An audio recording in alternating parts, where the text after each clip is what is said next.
Malam itu, hujan turun deras di luar jendela rumah kami. Suara rintiknya memantul di atap seng dan membuat suasana semakin dingin. Aku duduk sendirian di ruang tamu, menatap jam dinding yang jarumnya terus bergerak, tapi suamiku belum juga pulang. Sudah hampir pukul 11 malam, namun bayangan tubuhnya sama sekali belum menampakkan diri. Namaku Nadia, usia 30 tahun. Aku menikah dengan Arman 5 tahun lalu. Dulu, dia pria yang penuh cinta, penuh janji manis, dan selalu membuatku merasa berharga. Pernikahan kami awalnya penuh kebahagiaan, meski sederhana. Aku tak pernah menuntut harta berlebih, bagiku cukup jika suamiku pulang membawa senyum dan cerita. Itu sudah membuatku merasa jadi wanita paling kaya di dunia. Namun, entah sejak kapan semua itu berubah. Arman mulai sering pulang larut malam, alasannya sibuk kerja, rapat, atau ada proyek baru. Awalnya aku percaya. Aku tahu dia ingin membesarkan perusahaan kecilnya, jadi aku mendukung penuh. Tapi lama-kelamaan, perubahan sikapnya terlalu nyata untuk kuabaikan. Tatapan matanya dingin, sapanya hambar, bahkan ketika aku menyajikan makanan kesukaannya pun ia hanya menunduk tanpa berterima kasih. Malam ini, sama seperti malam-malam sebelumnya, aku menunggunya dengan sabar. Di meja makan, lauk yang kubuat sudah dingin. Sup ayam kesukaannya kehilangan uap panasnya, ikan goreng yang kubumbui dengan penuh cinta tak lagi renyah. Aku menarik napas panjang, menunduk, lalu berbisik lirih. Ya Allah, kuatkan aku. Jangan biarkan aku goyah hanya karena ujian ini. Tanganku meremas ujung mukena putih yang masih kukenakan. Sejak selesai salat Isya tadi, aku tak berganti pakaian. Hanya duduk, berdoa, dan menunggu. Aku masih ingat betul bagaimana Arman dulu. Setiap kali pulang, ia selalu memelukku dari belakang sambil berkata, "Nadia, kamu anugerah terbaikku. Jangan pernah tinggalkan aku, ya." Kata-kata itu dulu membuatku menangis haru. Aku merasa dicintai sepenuh hati. Tapi kini, hanya bayangan samar pria itu yang tersisa. Pernah suatu pagi, saat aku menyiapkan sarapan, aku memberanikan diri bertanya, "Mas, akhir-akhir ini kamu sering pulang larut. Apa ada masalah di kantor? Aku bisa bantu kalau memang ada yang bisa kubantu." Arman menoleh sebentar, lalu kembali sibuk dengan ponselnya. "Tidak usah ikut campur, Nat. Urusan kerjaan bukan wilayahmu." Aku terdiam. Sakit sekali rasanya ditolak begitu. Aku hanya ingin tahu kabarnya, hanya ingin jadi pendamping yang ia butuhkan. Tapi jawaban dingin itu membuatku mundur. Sejak saat itu, aku tak berani lagi banyak bertanya. Hari-hari berikutnya semakin berat. Ada parfum wanita yang menempel di bajunya, bukan parfumku. Ada bekas lipstik samar di kerah kemejanya. Aku menahan hati, berpura-pura tak melihat. Aku yakin jika aku marah, aku hanya akan dipandang sebagai istri cerewet yang tak tahu diri. Sampai suatu sore, ketika aku membereskan lemari pakaian, aku menemukan sebuah kotak kecil berisi perhiasan berlian. Cantik sekali, berkilau memantulkan cahaya. Hatiku berdebar, apakah ini kejutan untukku? Sudah lama sekali Arman tak memberiku hadiah. Aku tersenyum sendiri, mulai berharap dia masih peduli. Namun, harapanku runtuh malam itu juga. Arman pulang, dan saat aku hendak mengucapkan terima kasih atas hadiah itu, dia tiba-tiba merampas kotak perhiasan dari tanganku. "Jangan pegang barang ini sembarangan," bentaknya. Aku terkejut. "Mas, aku hanya kira ini untukku." "Aku? Untukmu? Jangan mimpi. Itu bukan untukmu," katanya dingin, lalu masuk ke kamar tanpa peduli air mataku yang jatuh. Malam itu, aku menangis diam-diam. Hatiku hancur. Jika hadiah itu bukan untukku, lalu untuk siapa? Pertanyaan itu berputar-putar di kepalaku, namun aku tak punya keberanian untuk menanyakannya lagi. Hari yang paling menggores luka dalam hidupku datang lebih cepat dari yang kuduga. Suatu malam, sekitar pukul 9, aku mendengar suara tawa wanita dari depan rumah. Aku mengintip dari balik jendela. Betapa kagetnya aku ketika melihat Arman membuka pintu untuk seorang wanita cantik dengan tubuh semampai. Bajunya mewah, rambutnya terurai rapi, dan aroma parfumnya sampai tercium ke ruang tamu. Wanita itu tersenyum manis, menggandeng lengan Arman seolah aku tak pernah ada.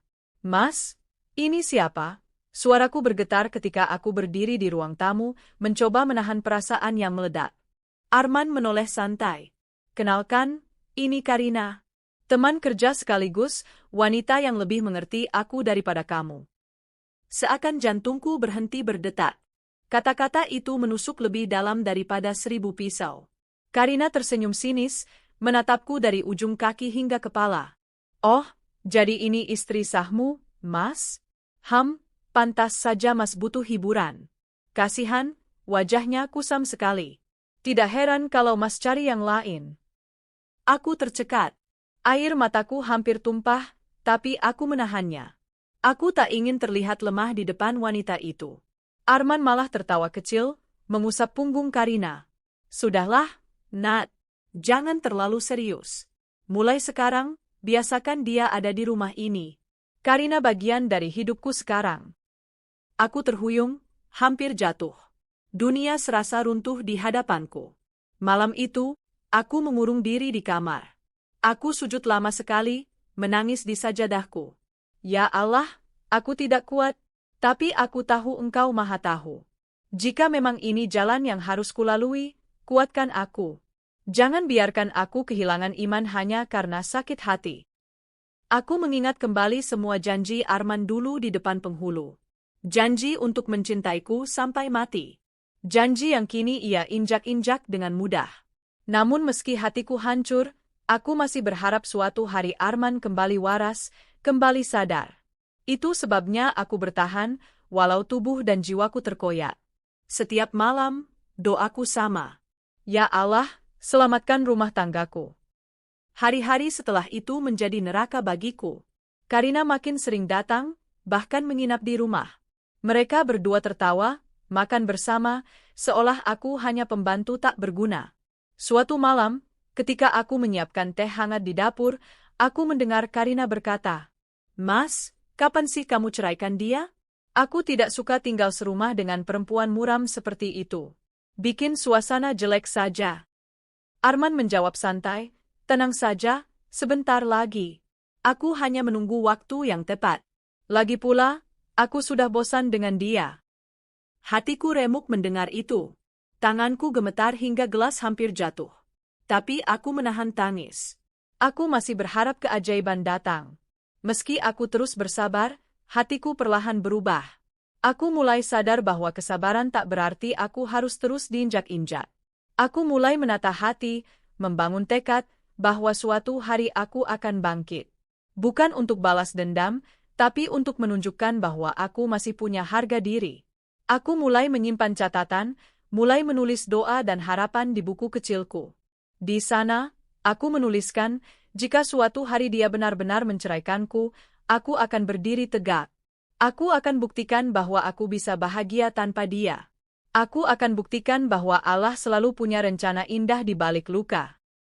Dan aku tidak pernah tahu bahwa doa itu kelak akan terkabul dengan cara yang begitu mengejutkan. Sejak malam pertama Karina datang ke rumah, kehidupanku berubah seperti mimpi buruk yang tak kunjung usai.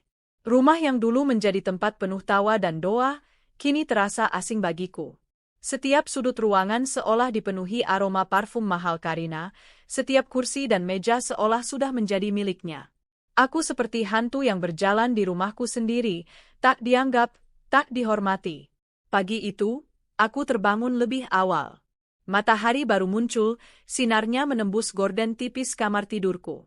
Biasanya aku sudah sibuk menyiapkan sarapan untuk Arman. Tapi hari ini berbeda, aku ragu. Semalam Karina menginap, dan mereka tertawa bersama hingga larut malam di ruang tamu. Meski hatiku sakit, aku tetap mencoba menjalankan tugasku sebagai istri. Aku ke dapur, menyiapkan nasi goreng, telur dadar, dan segelas jus jeruk. Dengan penuh harap, aku tata di meja makan. Tak lama kemudian, suara langkah kaki terdengar. Aku mengira Arman yang turun, tapi ternyata Karina. Dia masih mengenakan gaun tidurnya, tipis dan mewah, jauh berbeda dengan daster sederhana yang kupakai. Rambutnya terurai, wajahnya segar seolah baru keluar dari spa. Dia melirik meja makan, lalu menatapku dengan senyum mengejek. "Wah, kamu bangun pagi juga rupanya. Masih sempat masak ya? Hebat sekali. Sayang, Mas Arman lebih suka sarapan ala hotel. Bukan makanan sederhana begini. Aku menggenggam erat ujung kain dasterku. Aku hanya menyiapkan seperti biasa. Setidaknya ada yang bisa dimakan. Karina terkekeh, duduk di kursi lalu mengambil jus jeruk. Kamu ini memang cocok jadi pembantu, bukan istri. Kalau aku sih, lebih suka pesan makanan lewat aplikasi, tinggal pilih resto bintang 5. Lagian, Mas Arman bilang kalau dia bosan dengan makanan rumahmu. Hatiku serasa diremas. Kata-kata itu seperti racun. Tapi aku menunduk, menahan air mata. Arman muncul tak lama kemudian. Dia menepuk bahu Karina dengan mesra. Sayang, sudah sarapan? Kalau tidak cocok makanan buatan Nadia, nanti kita beli di luar. Aku menatapnya dengan mata basah. Mas, aku masak untukmu. Seperti biasanya. Arman hanya melirik sebentar. Aku tidak nafsu. Kamu saja yang habiskan. Karina tersenyum puas, lalu memeluk lengan Arman. Mas, ayo kita keluar. Aku tahu kafe baru di pusat kota, tempatnya instagramable banget. Cocok buat kita. Aku hanya bisa berdiri terpaku, melihat mereka pergi meninggalkan rumah. Hari demi hari, luka itu makin dalam. Karina semakin berani. Dia membawa barang-barangnya, menaruh baju di lemari kamar tamu, bahkan kadang menggunakan kamarku tanpa izin. Suatu sore, aku masuk ke kamar tidurku, dan betapa terkejutnya aku melihat gaun malam berwarna merah menggantung di sana. Karina berdiri di depan cermin, sedang mencoba perhiasan yang kupastikan bukan milikku. Keluar dari kamarku, suaraku bergetar, tak kuasa menahan amarah. Karina menoleh dengan tenang, seolah aku tak ada artinya. Kamar kamu? Hahaha, kamu salah besar, sayang. Ini rumah Mas Arman, dan aku bagian dari hidupnya. Jadi, semua yang ada di sini, termasuk kamar ini, bisa jadi milikku. Aku maju selangkah, menatapnya dengan marah. Kau tidak punya hak. Aku istrinya, Karina. Aku yang sah. Dia mendekat, berbisik di telingaku. Sah di atas kertas, mungkin. Tapi di hati Arman, kamu sudah lama mati. Aku terdiam, tubuhku gemetar. Air mata jatuh tanpa bisa kutahan. Malam itu, aku mendengar suara tawa mereka dari ruang tamu. Suara gelas beradu, musik pelan, dan bisikan mesra. Aku menutup telinga dengan bantal, mencoba tidur, tapi suara itu seperti pisau yang terus menusuk. Aku turun diam-diam, berdiri di balik pintu. Arman dan Karina duduk di sofa, berpelukan. Mas, cepat ceraikan dia. Aku benci kalau harus berbagi rumah dengan perempuan muram itu, kata Karina manja. Arman mengelus rambutnya. Sabar, sayang. Aku hanya menunggu momen yang tepat. Aku tidak mau ribut soal harta. Tapi tenang saja, sebentar lagi dia akan pergi dari hidupku. Hatiku runtuh. Aku kembali ke kamar, sujud di sajadah. Ya Allah, sampai kapan engkau uji aku? Aku tahu engkau tidak tidur. Aku tahu engkau melihat semua ini. Tapi hamba MU ini hampir tidak kuat. Tolonglah aku. Keesokan harinya, aku tak tahan lagi. Saat Arman baru pulang, aku memberanikan diri bicara. Mas, aku mohon, jangan bawa Karina ke rumah ini lagi. Rumah kita, rumah pernikahan kita, jangan kau nodai begini. Arman terdiam sejenak, lalu tertawa sinis. Rumah kita? Jangan sok bicara seakan kamu punya kuasa. Aku yang beli rumah ini, aku yang kerja. Kamu tidak ada kontribusinya. Aku tercekat.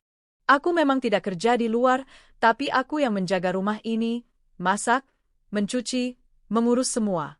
Apa itu tidak ada artinya? Arman mendekat, menatap tajam. Tidak ada artinya, Nat.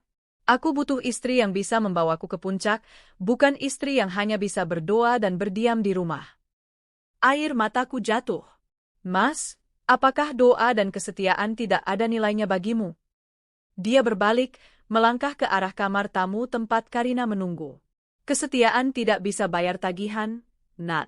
Belajarlah dari Karina, dia tahu cara hidup yang sebenarnya. Hatiku hancur berkeping-keping. Karina semakin berani merendahkanku. Suatu sore, ketika aku sedang mencuci baju, dia menghampiri dengan senyum penuh kemenangan. Nadia, kamu tahu kan kenapa Mas Arman pilih aku? Karena aku cantik, pintar, dan tahu gaya hidup mewah. Kamu terlalu polos, membosankan. Tidak heran kalau dia muak. Aku menggenggam erat baju basah di tanganku. Karina, suatu hari kamu akan tahu, cinta yang dibangun di atas air mata orang lain tidak akan bertahan lama. Dia tertawa keras. Kamu sok bijak sekali. Aku tidak butuh nasihatmu. Yang jelas, sebentar lagi kamu akan tersingkir. Siapkan saja dirimu. Aku menatapnya dengan mata penuh luka, tapi juga tekad. Dalam hati aku berkata, baiklah, kalau memang kau begitu yakin. Mari kita lihat siapa yang akan tertawa terakhir. Meski setiap hari aku dihina dan direndahkan, aku tetap berusaha bertahan. Aku masih percaya pada doa. Setiap malam aku menengadahkan tangan, meminta kekuatan. Aku tahu, mungkin Arman sudah buta oleh dunia glamor yang ditawarkan Karina. Tapi aku percaya, Allah tak akan membiarkan kezaliman berlangsung selamanya. Aku hanya menunggu waktu. Waktu di mana semua akan terbongkar. Sudah berminggu-minggu aku hidup dalam neraka rumah tangga. Aku bertahan dengan doa, sabar, dan keyakinan bahwa badai pasti berlalu. Namun ternyata, hari yang paling kutakuti akhirnya benar-benar datang. Hari di mana ikatan pernikahanku runtuh dengan cara paling kejam. Pagi itu, aku sedang menjemur pakaian di halaman belakang ketika suara tawa menggema dari ruang tamu. Suara yang sangat kukenal, Arman dan Karina. Mereka pulang pagi setelah semalaman entah kemana. Aku menutup mata, menarik napas panjang, lalu masuk dengan hati yang sudah dipenuhi firasat buruk. Ketika aku masuk, aku melihat mereka duduk berdampingan di sofa. Karina menyilangkan kakinya dengan angkuh, sementara Arman terlihat santai, seolah-olah aku hanyalah tamu asing di rumahku sendiri. Nadia, panggil Arman dengan suara dingin. Duduk. Ada yang ingin kubicarakan. Jantungku berdetak kencang. Keringat dingin menetes di pelipisku. Namun aku tetap duduk, meski tanganku gemetar. Apa, Mas? Tanyaku lirih. Arman melirik Karina sebentar, lalu menatapku. Aku ingin kita akhiri saja. Pernikahan ini sudah tidak ada artinya lagi. Kamu tidak bisa memberiku apa yang kubutuhkan. Aku sudah bosan. Kata-kata itu menghantamku seperti petir. Mas, apa maksudmu? Suaraku pecah. Karina terkekeh pelan, menatapku penuh ejekan. Maksudnya jelas, Nat. Mas Arman mau cerai dari kamu. Sudah waktunya dia bersama wanita yang selevel dengannya. Wanita yang bisa mendukungnya di dunia glamor, bukan istri kampungan macam kamu. Aku menoleh ke Arman, berharap ada secercah keraguan di matanya. Tapi yang kulihat hanyalah kesombongan. Ia bersandar santai, menepuk paha Karina dengan mesra. Ya, aku ceraikan kamu, Nadia, ucapnya tegas. Mulai hari ini, kamu bukan istriku lagi. Air mataku tumpah. Suara itu, kata itu, ucapan talak yang meluncur dengan mudahnya, seakan-akan 5 tahun pernikahan kami tidak ada artinya sama sekali. Mas, jangan lakukan ini, aku meraih tangannya, tapi ia menepis kasar. Kita bisa memperbaiki semuanya. Aku masih mencintaimu, Mas. Aku masih ingin rumah tangga kita utuh. Karina berdiri, menaruh tangannya di pinggang. Astaga, menyedihkan sekali. Kamu masih juga merayu? Sudahlah, terima kenyataan. Dia sudah memilihku. Kamu sudah kalah. Aku menoleh padanya dengan mata basah. Kamu puas, Karina? Kamu puas menghancurkan rumah tangga orang? Kamu tahu aku bertahan dengan doa setiap malam, berharap Arman kembali. Tapi kamu merampas segalanya. Dia tersenyum sinis. Itu bukan salahku. Salahmu sendiri terlalu lemah, terlalu membosankan. Lelaki butuh wanita seperti aku, cantik, percaya diri, tahu cara menikmati hidup. Kamu hanya bisa berdoa, menangis, dan memasak nasi goreng basi. Aku tercekat. Sakitnya kata-kata itu jauh melampaui hinaan apapun yang pernah kudengar. Mas, dengarkan aku, suaraku bergetar. Aku tidak sempurna, tapi aku selalu setia. Aku tidak pernah berhenti mencintaimu. Apa itu tidak cukup? Arman menatapku dengan dingin. Kesetiaan tidak bisa beli rumah mewah, Nat. Kesetiaan tidak bisa bawa aku ke pesta-pesta kelas atas. Aku butuh pasangan yang bisa sejajar denganku, bukan yang membuatku malu. Aku menutup wajah dengan kedua tangan, menangis terseduh. Tapi tak seorang pun di ruangan itu peduli. Aku berlari ke kamar, meraih sajadah.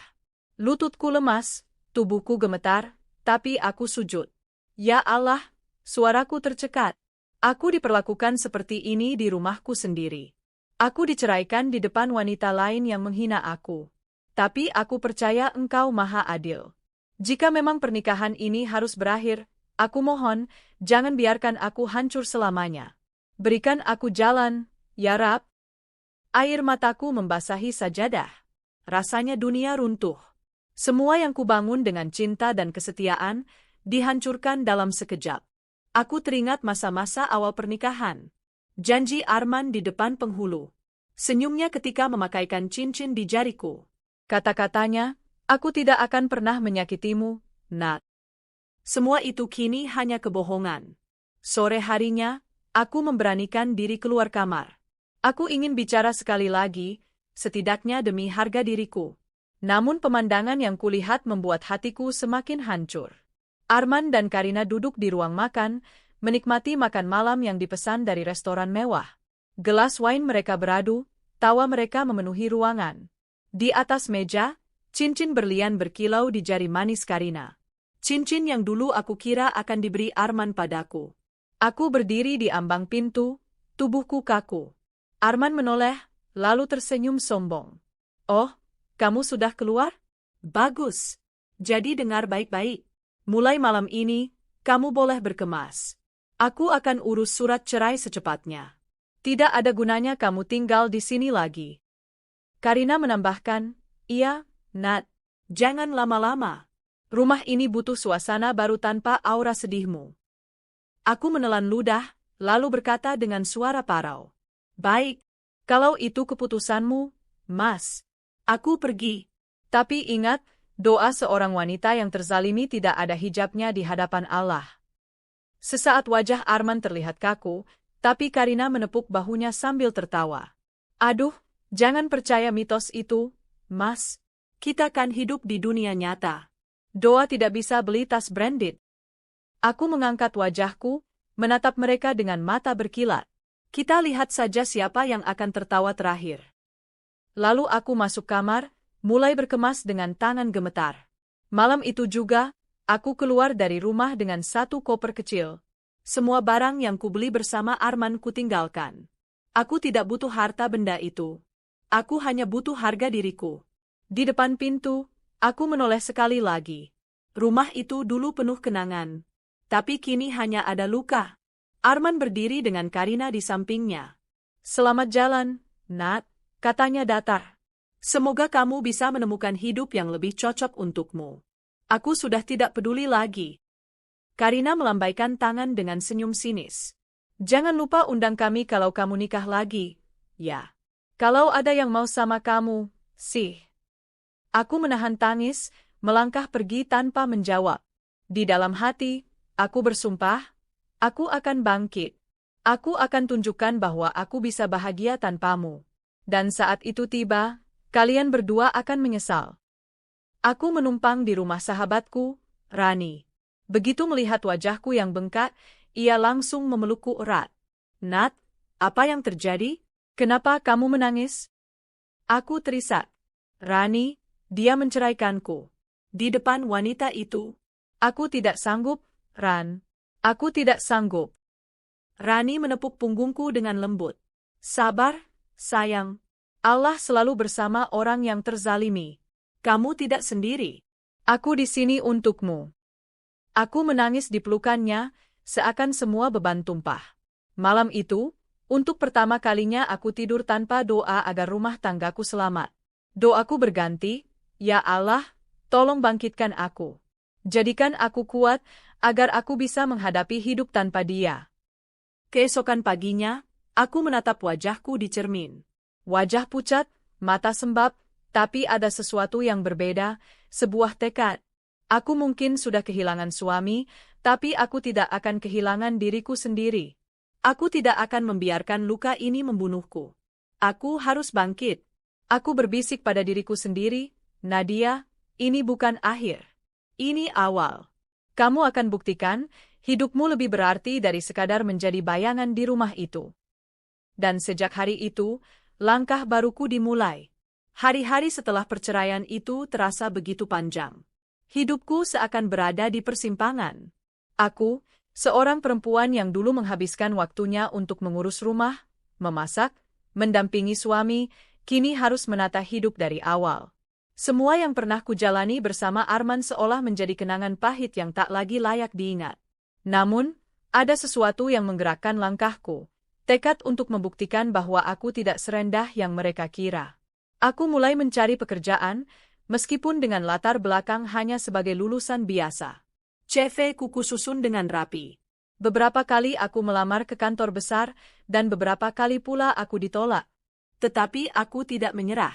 Bagiku, kegagalan bukan alasan untuk berhenti, melainkan sebuah tangga yang harus kuhadapi satu persatu. Suatu pagi, sebuah panggilan wawancara datang dari perusahaan besar bernama Adrian Corp, sebuah perusahaan internasional yang bergerak di bidang investasi dan pengembangan bisnis. Aku bahkan sempat terkejut ketika tahu, karena perusahaan ini termasuk salah satu perusahaan bergengsi di negeri ini. Tak pernah sedikit pun terpikir bahwa aku bisa mendapatkan kesempatan di sana. Hari wawancara itu aku datang lebih awal, mengenakan blus putih sederhana dan rok hitam panjang. Penampilanku jauh dari kata glamor, tapi aku percaya kesopanan dan kerapian akan lebih diingat daripada kemewahan. "Selamat pagi, Bu," sapa resepsionis ramah ketika aku tiba. "Selamat pagi. Saya ada jadwal wawancara jam 9, jawabku sopan. Setelah menunggu beberapa saat, aku dipanggil masuk ke ruang wawancara. Ternyata bukan hanya satu pewawancara, melainkan sebuah panel yang terdiri dari 3 orang. Mereka menanyakan banyak hal, pengalaman, kemampuan, bahkan tentang bagaimana aku menghadapi tekanan hidup. Saat salah satu dari mereka bertanya tentang tantangan terbesar dalam hidupku, aku menarik napas dalam-dalam. Tantangan terbesar saya adalah ketika rumah tangga saya hancur dan saya harus memulai hidup dari nol. Namun dari sana saya belajar bahwa saya bisa tetap berdiri tegak meski semua runtuh di sekitar saya. Saya belajar bahwa keyakinan, doa, dan kerja keras adalah pegangan yang tidak akan pernah mengecewakan. Mereka saling berpandangan, dan aku melihat ada ketertarikan di wajah mereka. Beberapa hari kemudian, kabar baik itu datang. Aku diterima sebagai staf administrasi di Adrian Corp. Memasuki kantor baruku, aku merasa seperti memasuki dunia yang sama sekali berbeda. Gedung tinggi dengan interior modern, orang-orang berjalan cepat dengan laptop di tangan, semuanya terlihat profesional. Aku sempat minder. Namun aku menegakkan kepala. Aku bisa. Aku harus bisa. Hari-hari pertamaku cukup berat. Aku harus belajar sistem baru, menyesuaikan dengan ritme kerja cepat, bahkan menghadapi rekan kerja yang terlihat jauh lebih pintar dariku.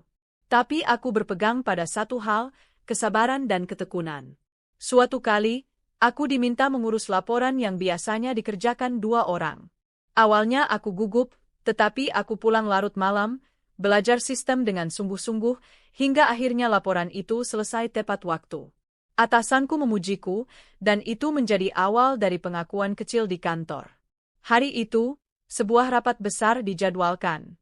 Semua staf diminta hadir untuk presentasi proyek baru. Aku duduk di barisan belakang, hanya sebagai pendengar. Kemudian pintu ruangan terbuka, dan masuklah seorang pria dengan setelan jas navy rapi. Wibawanya begitu kuat, langkahnya penuh percaya diri. Semua orang berdiri memberi salam. Itulah pertama kalinya aku melihat Adrian Hartono, CEO perusahaan. Usianya sekitar akhir 30-an, wajahnya tegas namun penuh ketenangan. Matanya tajam, tapi sekaligus hangat. Ia berbicara dengan jelas, memberikan motivasi, dan menekankan pentingnya integritas dalam setiap pekerjaan. Tanpa kusadari, aku terpaku. Bukan karena rupanya yang menawan, melainkan karena auranya yang menenangkan. Usai rapat, aku kembali bekerja seperti biasa. Tak pernah kusangka Beberapa hari kemudian aku dipanggil ke ruangannya. "Silakan duduk," katanya sopan. Tanganku sempat gemetar, tapi aku mencoba menenangkan diri. "Saya melihat laporan yang Anda buat minggu lalu," katanya sambil membuka file. "Cukup detail, rapi, dan Anda menambahkan analisis sederhana yang sebenarnya tidak diwajibkan. Itu menarik perhatian saya." Aku terdiam, tak menyangka mendapat pujian langsung darinya. "Terima kasih, Pak. Saya hanya ingin memberikan yang terbaik." Ia tersenyum tipis. "Teruskan sikap itu. Di sini, orang yang bekerja dengan hati akan selalu mendapat tempat." Sejak hari itu, namaku seakan mulai dikenal. Bukan karena aku pandai menjilat, tapi karena aku berusaha memberi yang terbaik. Waktu berjalan, aku sering mendapat kesempatan bekerja langsung dalam tim kecil yang dipimpin Adrian. Semakin lama aku mengenalnya, semakin aku kagum. Di balik wibawanya sebagai CEO, ternyata Adrian adalah sosok yang rendah hati. Ia sering mengingatkan bahwa uang hanyalah alat, bukan tujuan. Kesuksesan bukan hanya soal angka di rekening, tapi tentang berapa banyak orang yang bisa kita bantu, katanya suatu sore setelah rapat. Kata-kata itu menancap di hatiku. Di luar pekerjaan, kami mulai sering berbincang. Kadang tentang buku, kadang tentang hobi, bahkan tentang perjalanan hidup. Aku sempat bercerita sedikit tentang masa laluku, tanpa menyebut nama. Tentang bagaimana aku pernah diceraikan dan dianggap tak berarti. Adrian mendengarkan dengan seksama, tanpa menghakimi. "Saya percaya, orang yang pernah jatuh akan lebih kuat daripada mereka yang tidak pernah merasakan sakit," katanya lembut. Kalimat itu membuatku hampir meneteskan air mata. Hari-hari berikutnya, perhatian kecil mulai muncul. Ketika aku lembur, Adrian kadang mengirim pesan singkat, "Jangan lupa makan." Atau ketika aku tampak lelah, ia berkata, "Ambil istirahat sejenak. Kesehatan lebih penting daripada laporan." Aku berusaha menahan perasaan. Bagiku, ia adalah CEO, atasanku. Tetapi di sisi lain, ada sesuatu yang hangat setiap kali ia memperhatikanku. Hingga suatu hari, sebuah insiden kecil terjadi. Aku terjatuh di tangga kantor karena terburu-buru. Pergelangan kakiku terkilir. Adrian yang kebetulan lewat langsung membantuku. "Kenapa ceroboh sekali?" katanya dengan nada cemas. "Maaf, Pak.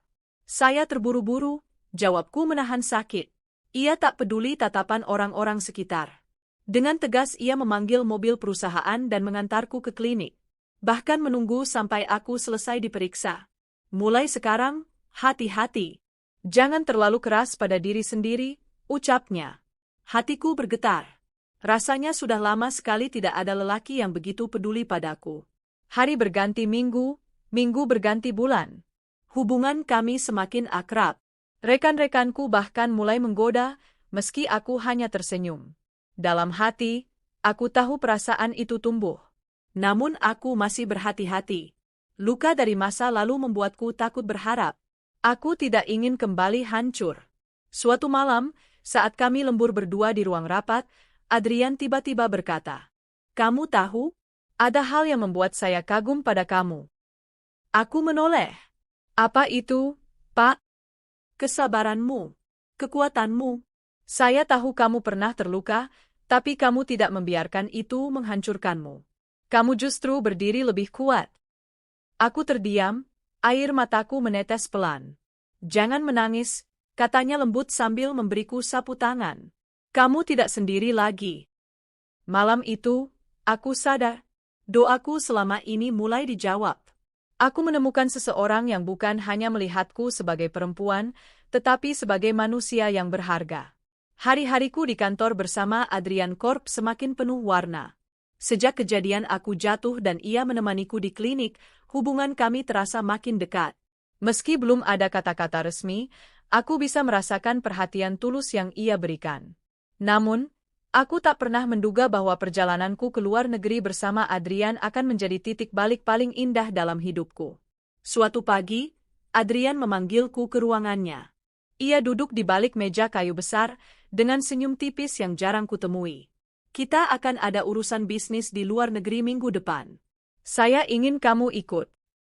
Aku sempat terdiam. "Saya, Pak?" Tapi bukankah biasanya bagian manajer yang ikut? Kali ini berbeda.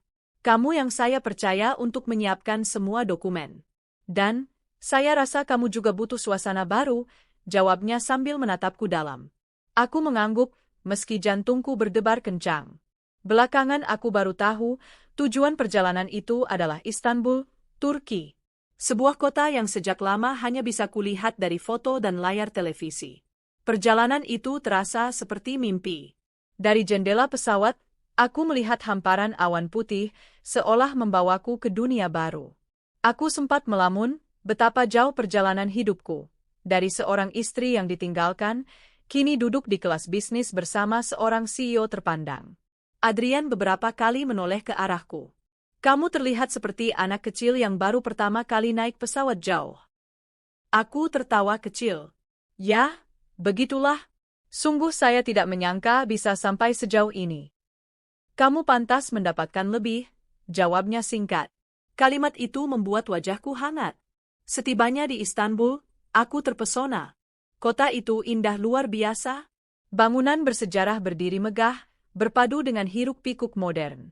Aroma kopi dan roti segar tercium di setiap sudut jalan. Kami menginap di hotel mewah dengan pemandangan langsung ke Selat Bosporus. Malam pertama, setelah urusan bisnis selesai, Adrian mengajakku berjalan-jalan di sekitar Hagia Sophia.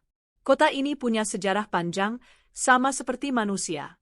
Ada bagian yang hancur, ada yang dibangun kembali. Tapi semuanya indah pada waktunya, ucap Adrian sambil menatap bangunan tua itu. Aku terdiam. Kata-katanya seolah menggambarkan hidupku sendiri. Malam itu, kami duduk di sebuah kafe kecil. Angin dingin berhembus, tapi hati terasa hangat. Aku melihat Adrian tersenyum sambil menatapku.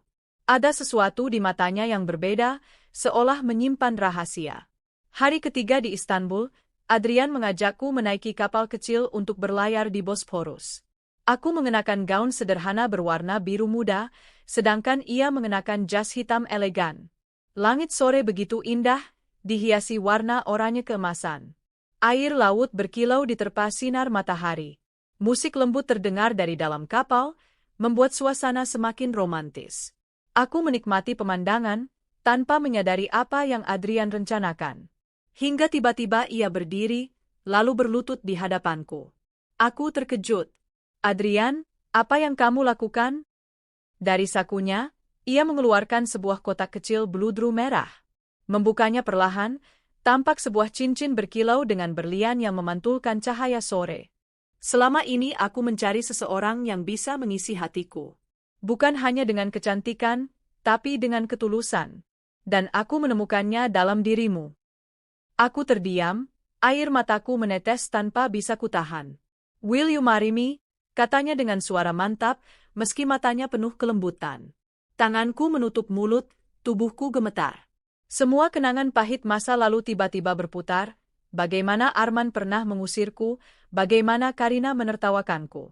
Dan kini, seorang pria terhormat justru memintaku menjadi pendamping hidupnya. Dengan suara bergetar aku menjawab, yes, I will. Orang-orang di sekitar kapal bertepuk tangan. Beberapa turis bahkan bersorak gembira. Adrian tersenyum lega, lalu menyematkan cincin itu di jariku. Ia berdiri, memelukku erat. Mulai hari ini, kamu tidak akan pernah merasa sendirian lagi, bisiknya. Aku menangis dalam pelukan itu. Tangisan bahagia yang tak pernah kubayangkan sebelumnya. Beberapa hari setelah lamaran, foto-foto kami di Bosporus tersebar di media sosial. Seorang fotografer turis rupanya mengabadikan momen itu dan mengunggahnya hingga menjadi viral. CEO muda Adrian Hartono resmi melamar wanita misterius di Istanbul, tulis salah satu artikel berita. Tak lama, aku pun resmi diperkenalkan Adrian sebagai tunangannya dalam acara perusahaan di Turki. Wartawan mulai menanyakan siapa aku, dan Adrian dengan bangga mengatakan, dia wanita yang saya cintai, dan sebentar lagi akan menjadi istri saya. Kabar itu cepat sampai ke Indonesia. Dan tentu saja, sampai ke telinga Arman dan Karina. Di sebuah apartemen mewah, Karina membaca berita itu dengan mata melotot. Tidak mungkin. Itu kan dia? Perempuan kampungan itu? Teriaknya sambil menunjuk layar ponselnya. Arman yang duduk di sofa mendekat. Saat melihat foto-fotoku tersenyum sambil memamerkan cincin di jari, wajahnya berubah pucat. Itu, benar dia, gumamnya. Bagaimana bisa? Dia sekarang jadi tunangan Adrian Hartono. CEO Adrian Corp. Karina panik. Arman meremas rambutnya. Aku tidak percaya. Dulu aku tinggalkan dia karena aku pikir dia tidak akan jadi siapa-siapa. Tapi sekarang, dia bersama Adrian. Karina membanting ponselnya ke sofa. Ini tidak masuk akal. Seharusnya dia menderita, bukan bahagia. Arman terdiam lama. Rasa sesal mulai menggerogoti hatinya. Ia teringat saat-saat ia mengusirku dari rumah, saat ia dengan sombong berkata aku bukan apa-apa. Kini, kenyataan berbalik. Sementara itu, aku tak bisa menyembunyikan kebahagiaanku. Meski awalnya ingin hidup tenang, Adrian meyakinkanku untuk tidak takut menunjukkan siapa diriku. Dulu mereka mempermalukanmu di depan umum. Kini biarkan dunia tahu bahwa kamu bahagia, katanya. Aku pun mengunggah foto bersama Adrian di akun media sosialku.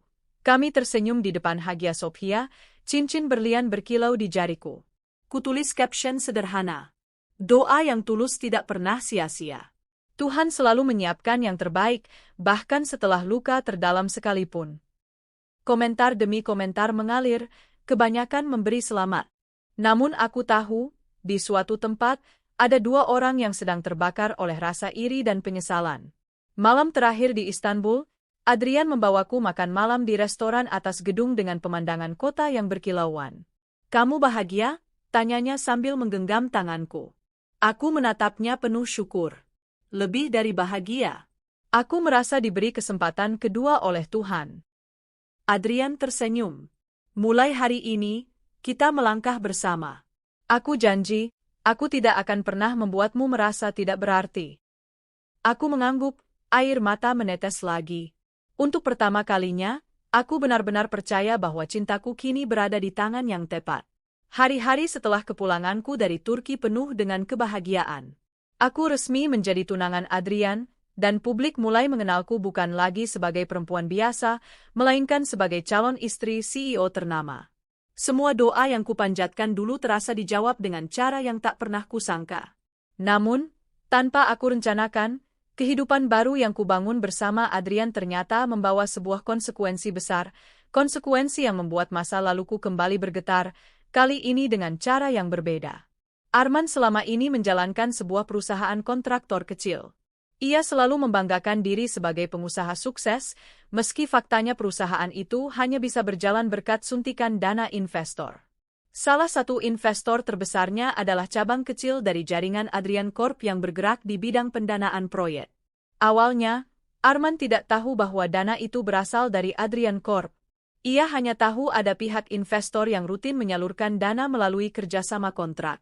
Dengan sombong ia sering berkata kepada Karina, "Lihat, aku bisa membiayai gaya hidupmu. Uang selalu mengalir." Karina pun hidup dengan glamour, membeli tas bermerek, pakaian mewah, pesta di klub malam, bahkan liburan singkat ke Bali bersama teman-temannya. Semua itu berasal dari uang yang Arman banggakan. Namun setelah Adrian mengetahui siapa sebenarnya Arman, mantan suami yang dengan sombong menceraikanku, ia mengambil keputusan tegas. Mulai bulan depan, semua pendanaan ke perusahaan milik Arman dihentikan, ujar Adrian dalam rapat khusus. Salah satu manajer keuangan sempat bertanya, "Tuan, apakah ada alasan khusus?" Perusahaan itu masih memiliki beberapa proyek berjalan. Adrian menatap mereka dengan mata dingin. Saya tidak akan mendanai orang yang tidak tahu menghargai.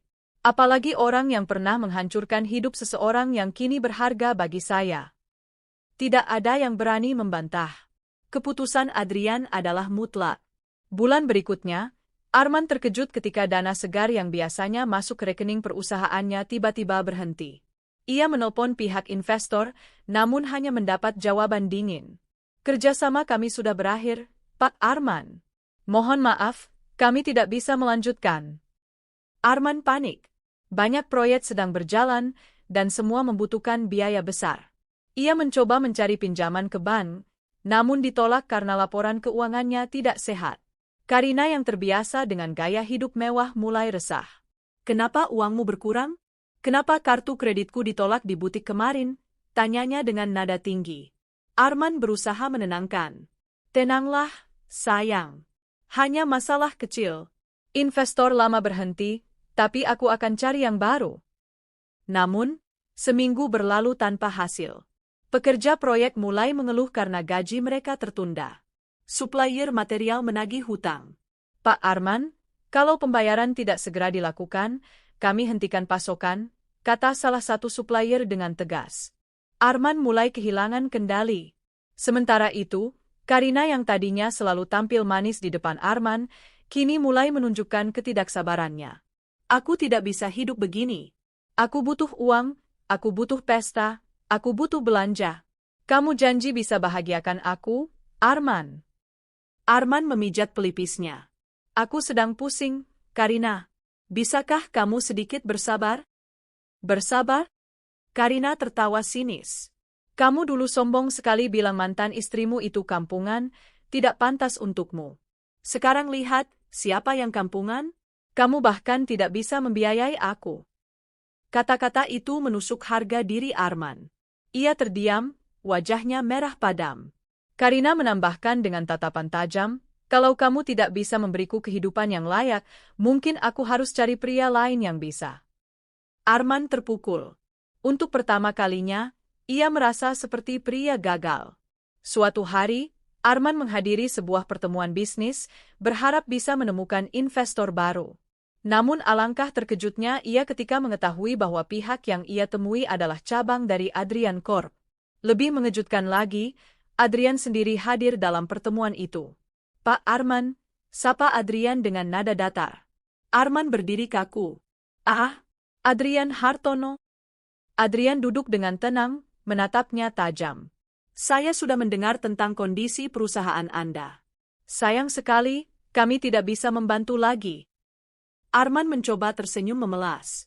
Pak Adrian, saya mohon, perusahaan saya hanya butuh sedikit tambahan modal untuk bertahan. Saya janji proyek ini akan sukses. Tolong beri kesempatan. Adrian mentondongkan tubuhnya. Kesempatan? Apakah Anda memberi kesempatan kepada wanita yang dulu Anda campakkan? Apakah Anda menghargainya saat dia berjuang mempertahankan rumah tangga? Arman terdiam, wajahnya pucat. Ia baru sadar bahwa semua ini ada hubungannya denganku. Adrian melanjutkan dengan nada dingin, saya tidak akan pernah mendukung orang yang memperlakukan wanita berharga dalam hidup saya seperti sampah. Jadi, lupakan. Arman mencoba bicara, tapi Adrian sudah berdiri. Pertemuan selesai. Tanpa dana tambahan, perusahaan Arman runtuh dengan cepat. Proyek mangkrak, karyawan mogok, bahkan beberapa rekan bisnis menggugat karena wan prestasi. Berita kebangkrutan itu mulai tersebar di media. Perusahaan Arman Pratama gagal bayar, terancam pilot. Arman kehilangan segalanya, reputasi, kepercayaan, bahkan hartanya. Di sisi lain, Karina semakin menjauh. Ia tidak tahan hidup dengan pria yang tak lagi bisa memberinya kemewahan. Aku tidak mau terjebak denganmu, Arman. Kamu sudah tidak ada gunanya, kata Karina dingin sambil membawa koper pakaiannya. Karina, jangan pergi. Aku butuh kamu, pinta Arman dengan suara parau. Karina tertawa sinis. Kamu butuh aku, atau butuh uangku? Maaf, aku tidak mau miskin bersamamu. Dan ia benar-benar pergi, meninggalkan Arman sendirian di apartemen yang sebentar lagi akan disita ban. Arman duduk di lantai ruang tamu yang kosong, menatap foto lamanya bersamaku. Ingatan demi ingatan menyerbu. Saat aku menyiapkan makan malam untuknya, saat aku mendoakan rumah tangga kami, saat aku dengan sabar menahan sakit ketika Karina ada di rumah. Air mata menetes di wajahnya. Kenapa aku begitu bodoh? Kenapa aku lepaskan dia? Kalau saja aku tidak tergoda oleh Karina, kalau saja aku bisa lebih menghargainya. Namun semua sudah terlambat. Aku kini berada di sisi pria yang jauh lebih baik, dan Arman hanya bisa menyesali keputusannya. Kabar kebangkrutan Arman tentu sampai ke telingaku. Adrian sengaja memberitahuku, meski dengan hati-hati.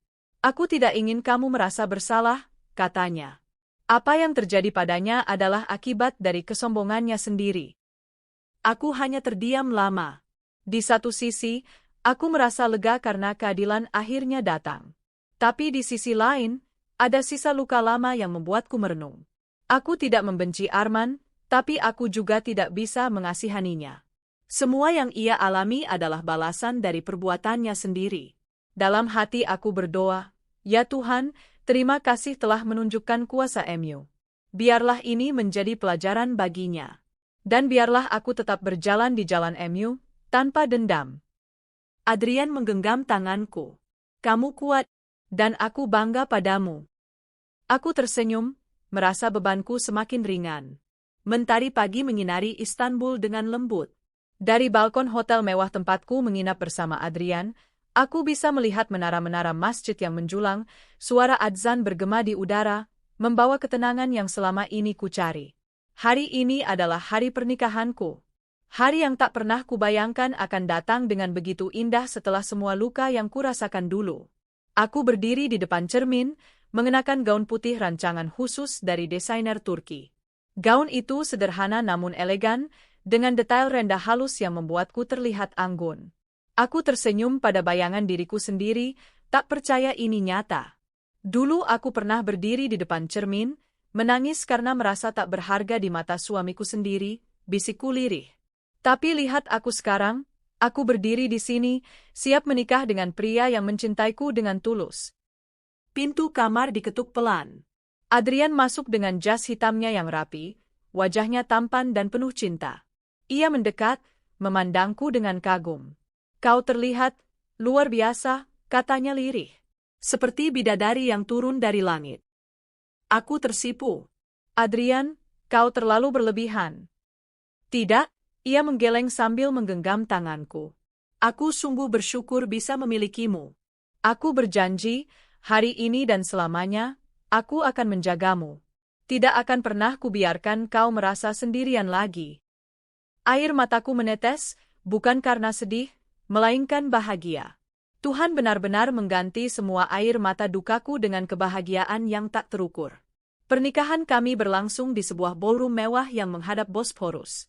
Tamu-tamu penting dari berbagai negara hadir. Lampu kristal berkilauan, bunga mawar putih memenuhi ruangan, dan musik klasik Turki mengalun lembut.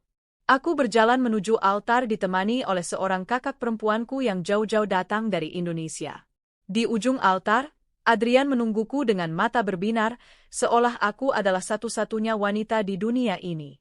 Ketika cincin melingkar di jariku, aku teringat bagaimana dulu cincin pernikahanku dengan Arman dilepaskan dengan dingin dan sombong di hadapan pelakor itu. Kini, cincin baru ini bukan hanya simbol cinta, tapi juga penghormatan, kesetiaan, dan janji yang benar-benar akan ditepati. "Dengan ini, aku resmi menjadi istrimu, Adrian," ucapku penuh haru. "Tuhan menjadi saksi, aku akan mencintaimu selamanya," jawab Adrian, lalu mengecup tanganku lembut. Tepuk tangan bergemuruh. Semua tamu berdiri memberi penghormatan. Aku tersenyum, merasakan betapa berartinya diriku sekarang. Setelah pernikahan, aku resmi menjadi Nyonya Adrian. Hidupku berubah drastis. Dari seorang istri yang dulu tak dihargai, kini aku menjadi pendamping seorang CEO besar. Namun yang paling berharga bukanlah kekayaan atau status sosial, melainkan cinta dan rasa hormat yang tulus dari Adrian. Hari-hariku dipenuhi kebahagiaan. Kami sering bepergian bersama, membangun yayasan amal untuk membantu perempuan yang mengalami kekerasan rumah tangga, dan merancang masa depan penuh mimpi. Di sisi lain, kabar kebangkrutan perusahaan Arman sampai ke telingaku. Setelah Adrian menghentikan seluruh pendanaan, perusahaan kecil Arman tak mampu bertahan. Para klien kabur, karyawan memberontak, dan Karina, pelakor yang dulu begitu bangga, meninggalkannya untuk mencari pria kaya baru. Arman benar-benar jatuh. Dari seorang pria yang dulu angkuh, kini ia hidup dengan penuh penyesalan. Suatu sore, aku dan Adrian menghadiri sebuah acara bisnis tak kusangka, aku melihat Arman di sana. Wajahnya pucat, pakaian lusuh, dan tatapannya kosong. Dia mendekatiku dengan langkah ragu. "Nadia," suaranya lirih, penuh penyesalan. Aku salah. Aku bodoh telah meninggalkanmu. Aku kehilangan segalanya." Aku menatapnya, tidak lagi dengan marah atau dendam, melainkan dengan ketenangan. Hatiku sudah sembuh, dan aku telah melangkah jauh dari masa lalu. Arman, kataku pelan. Dulu aku menangis karena kau tak menghargai aku. Kau lebih memilih seorang wanita yang hanya mencintaimu karena harta. Kini lihatlah, ketika hartamu hilang, dia juga meninggalkanmu. Itu bedanya cinta dengan ketulusan. Dia terdiam, matanya berkaca-kaca. Adrian yang berdiri di sampingku merangkulku dengan penuh protektif. Aku sudah bahagia sekarang, Arman, lanjutku. Aku harap kau belajar dari kesalahanmu dan memperbaiki hidupmu. Jangan lagi merendahkan wanita yang mencintaimu dengan tulus. Arman menunduk, tak mampu berkata apa-apa. Malam itu, aku bersama Adrian, memandang indahnya lampu kota. Angin berhembus lembut, membawa ketenangan ke dalam hatiku. Adrian, kataku sambil menyandarkan kepalaku di bahunya. Aku bahagia, bukan karena kau kaya, tapi karena kau mencintaiku dengan sepenuh hati. Ia tersenyum, mengecup keningku. Dan aku akan terus mencintaimu, lebih dari apapun.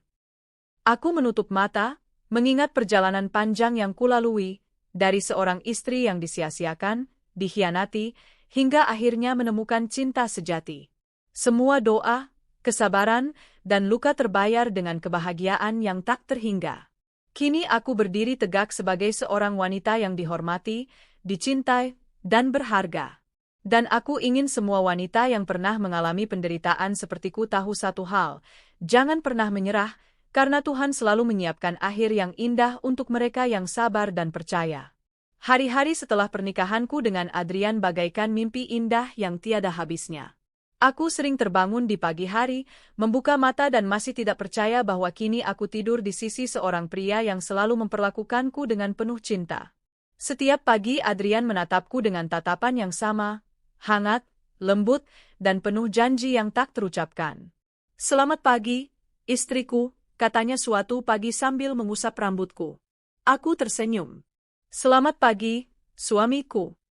Kebahagiaan kecil seperti ini dulu terasa mustahil kualami. Ketika masih bersama Arman, pagi-pagi hanya diisi dengan dingin dan kesibukan.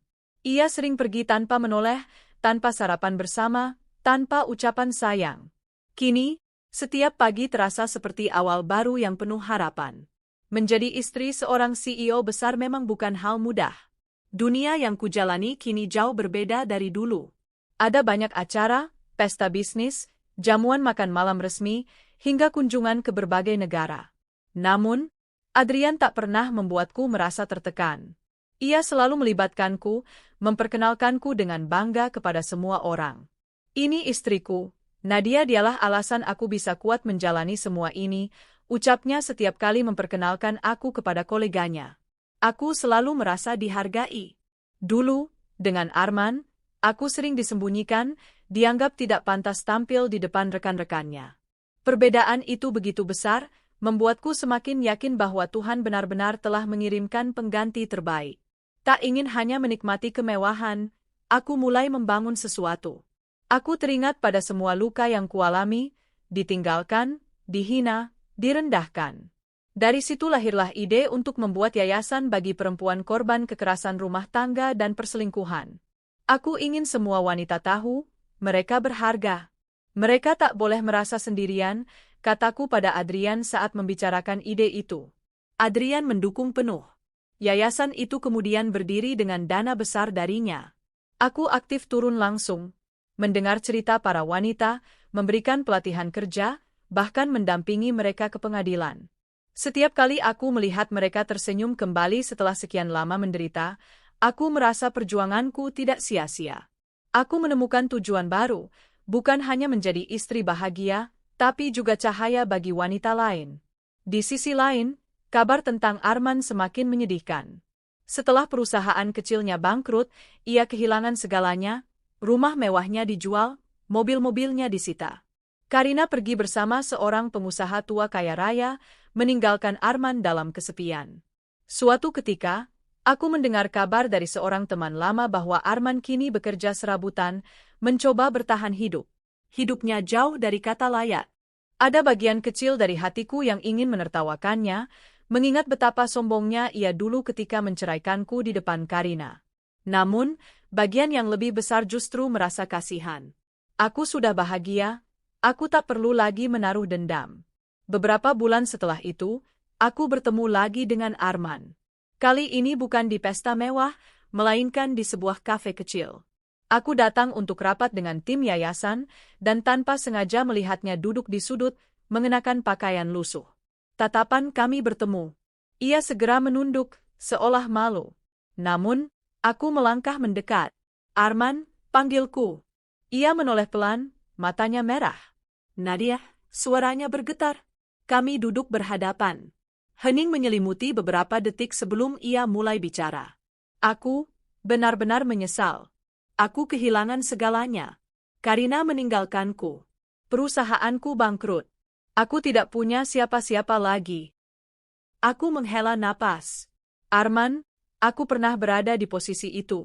Merasa sendirian, hancur, tak berharga. Bedanya, aku memilih bangkit. Kau juga bisa. Jangan terus larut dalam penyesalan. Ia menatapku dengan mata berkaca-kaca. Tapi aku sudah menyia-nyiakanmu. Aku bodoh. Aku tersenyum tipis. Mungkin memang harus begini jalannya. Kau kehilangan aku agar kau belajar. Dan aku kehilanganmu agar aku menemukan kebahagiaanku yang sejati. Air mata jatuh dari matanya. Namun aku tak lagi merasa sakit. Aku hanya merasa lega karena akhirnya aku bisa menatapnya tanpa luka. Beberapa waktu kemudian, aku mendengar kabar tentang Karina. Ternyata pengusaha tua yang ia pilih juga meninggalkannya setelah mengetahui ia hanya mengejar harta. Kini ia hidup berpindah-pindah, tampil di acara murahan, tanpa lagi ada kemewahan yang dulu dibanggakan. Aku melihat sebuah foto di media sosial, Karina dengan wajah lelah, jauh dari glamor. Aku hanya bisa menghela napas. Beginilah hidup, Karina, bisikku. Kau menuai apa yang kau tanam. Aku tidak membencinya lagi. Aku hanya merasa ia adalah pelajaran penting dalam hidupku. Tahun-tahun berlalu. Pernikahanku dengan Adrian semakin kuat. Kami dikaruniai seorang putri cantik yang menjadi cahaya baru dalam hidup kami. Setiap malam, saat aku menatap wajah putriku yang tertidur, aku selalu berdoa. Semoga ia kelak tumbuh menjadi wanita yang kuat, tidak pernah membiarkan dirinya diremehkan, dan selalu tahu bahwa ia berharga. Aku juga terus aktif di yayasan, membantu ribuan wanita bangkit dari penderitaan. Banyak dari mereka yang dulu hampir menyerah kini berhasil menjadi pengusaha kecil, pekerja sukses, bahkan ada yang menjadi aktivis. Melihat perubahan mereka membuatku semakin yakin.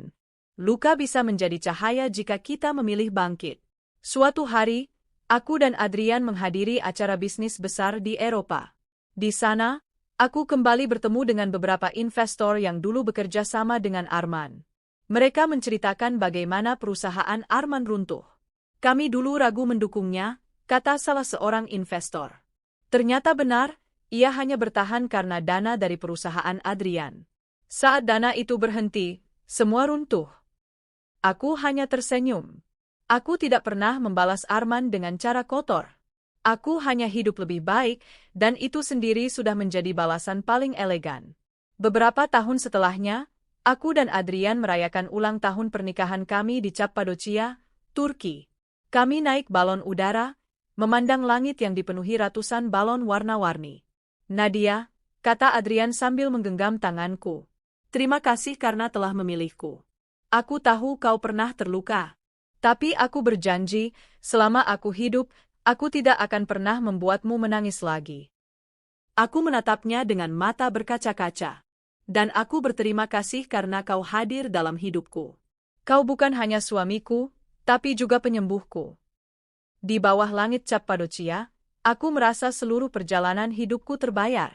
Semua doa, kesabaran, luka, air mata, semuanya bermuara pada kebahagiaan yang kini kumiliki. Kini aku duduk menulis di ruang kerja kecilku, menuliskan semua perjalanan hidup ini. Aku ingin setiap wanita yang membaca kisahku tahu bahwa meski kita disia-siakan, diceraikan, atau dihina, itu bukan akhir segalanya. Selama kita percaya pada diri sendiri, berdoa, dan memilih bangkit, Tuhan akan memberi kita akhir yang indah. Aku adalah buktinya.